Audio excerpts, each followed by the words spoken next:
السلام علیکم ورحمۃ اللہ وبرکاتہ۔ محترم ناظرین کرام، ہمارے یوٹیوب چینل دین کی معلومات پر آپ کا استقبال ہے۔ آپ اگر ہمارے چینل پر نئے ہیں یا آپ نے ابھی تک ہمارا چینل سبسکرائب نہیں کیا ہے تو ضرور سبسکرائب کر لیں۔ ہم آپ کے سامنے پیش کر رہے ہیں الفیۃ الحدیث کا اردو ترجمہ حدیث نمبر سیریل کے ساتھ۔ بسم اللہ الرحمن الرحیم۔ حدیث نمبر 573 کا اردو ترجمہ۔ عن عائشة رضی اللہ عنہ قالت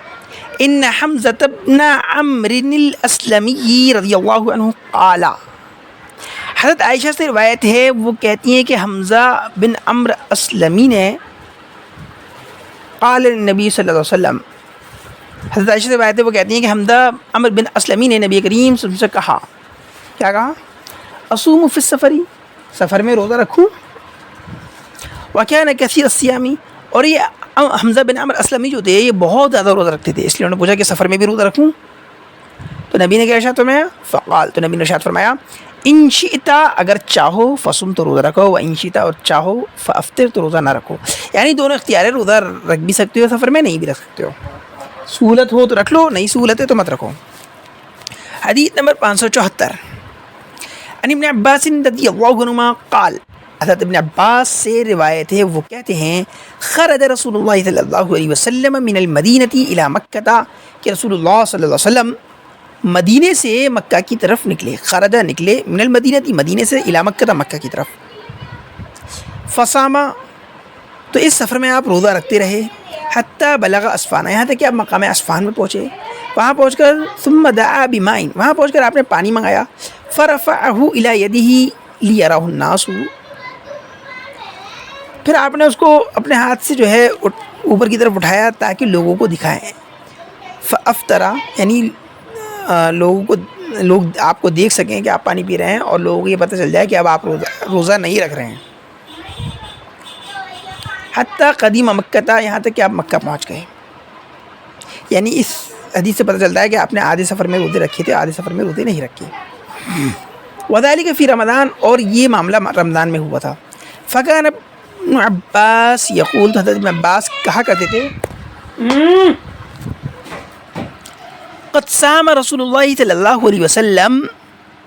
وافطر فمن شاء صام ومن شاء فافطر،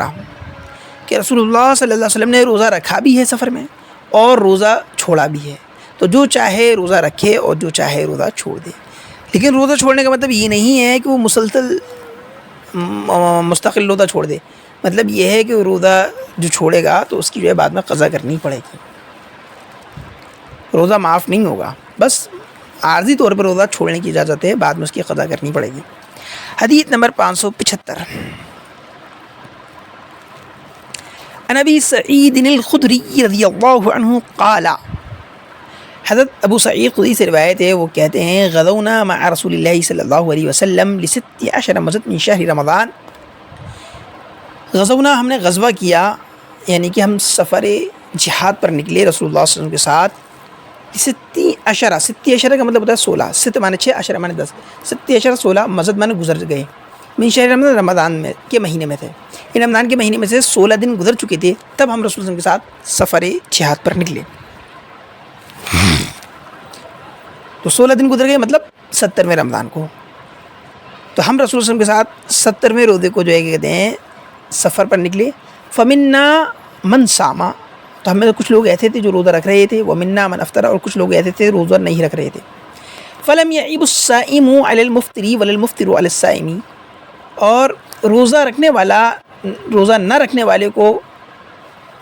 عیب نہیں لگاتا تھا، یعنی اس پہ طنز نہیں کرتا تھا، اور روزہ چھوڑنے والا روزہ رکھنے والے پر کوئی تنقید نہیں کرتا تھا۔ اور ہمارا یہی معاملہ ہونا چاہیے کہ جس چیز کے معاملے میں شریعت کے 2 نقطۂ نظر ہوں تو ان 2 نقطۂ نظر پہ جتنے لوگ عمل کریں، ہمیں ان میں سے کسی کو بھی جو ہے لعنت و ملامت نہیں کرنی چاہیے۔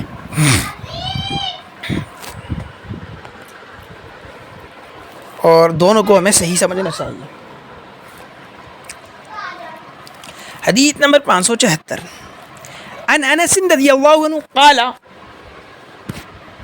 كنا مع النبی صلی اللہ علیہ وسلم فی السفر،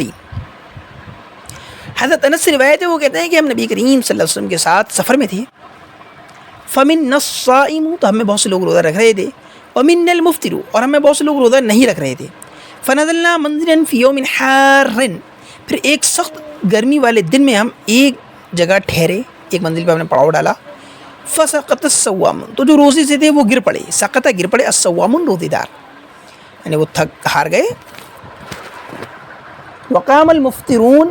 اور روزہ نہ رکھنے والے کھڑے ہوئے، فضربوا الابنیۃ تو انہوں نے خیمے لگائے، وسقوا الرکابا اور جانوروں کو پانی پلایا۔ فقال رسول اللہ صلی اللہ علیہ وسلم تو یہ حالت دیکھ رسول اللہ صلی اللہ علیہ وسلم نے ارشاد فرمایا، ذهب المفطرون اليوم بالاجر کہ آج روزہ نہ رکھنے والے اجر لے اڑے۔ لہٰذا اس سے یہ پتہ چلتا ہے کہ اگر سفر سخت گرمی کا ہو اور روزہ رکھنے کی وجہ سے یہ اندیشہ ہو کہ ہم دوسروں پہ بوجھ بن جائیں گے اور ہم لوگوں کے لیے پریشانی کا باعث بن جائیں گے، تو اس صورت میں جو ہے سفر میں روزہ نہ رکھنا بہتر ہے، بعد میں روزہ رکھ لینا چاہیے، اس کی قضا کر لینی چاہیے اگر ایسا سفر ہے تو۔ حدیث نمبر 577 عن جابر رضی اللہ عنہ قال، حضرت جابر رضی اللہ عنہ سے روایت ہے، وہ کہتے ہیں کان رسول اللہ صلی اللہ علیہ وسلم فی سفر فرأى زحاما ورجلا قد سلل عليه فقال ما هذا قالوا صائم فقال ليس من البر الصوم في السفر۔ حضرت جابر سے روایت ہے، وہ کہتے ہیں کہ رسول اللہ صلی اللہ علیہ وسلم سفر پہ تھے، فرأى زحاما تو انہوں نے ایک جگہ بھیڑ دیکھی، ورجلا ایک شخص کو دیکھا، سلل علیہ جس پر سایہ کیا جا رہا تھا، فقال تو نبی نے فرمایا ما هذا یہ کیا ہے بھائی، قالو تو لوگوں نے کہا صائم یہ روزے سے ہے، فقال تو نبی نے فرمایا لیس من البر الصوم فی السفر سفر میں روزہ رکھنا نیکی نہیں ہے، یعنی کہ ایسے سفر میں جو سخت گرمی کا اور سخت پریشانی اور مشقت کا سفر ہو اور جس میں انسان کو یہ اندیشہ ہو کہ میں دوسروں پہ بوجھ بن جاؤں گا، اپنا کام خود نہیں کر پاؤں گا، میرے سامان کی حفاظت میرے لیے مشکل ہو جائے گی، خود میں گر پڑوں گا، منزل تک نہیں پہنچ سکوں گا، ایسا اگر سفر ہے تو اس میں روزہ نہ رکھنا ہی بہتر ہے، روزہ رکھنا اس میں نیکی نہیں ہے، اس میں روزہ چھوڑ دینا چاہیے اور بعد میں قضا کر لینی چاہیے۔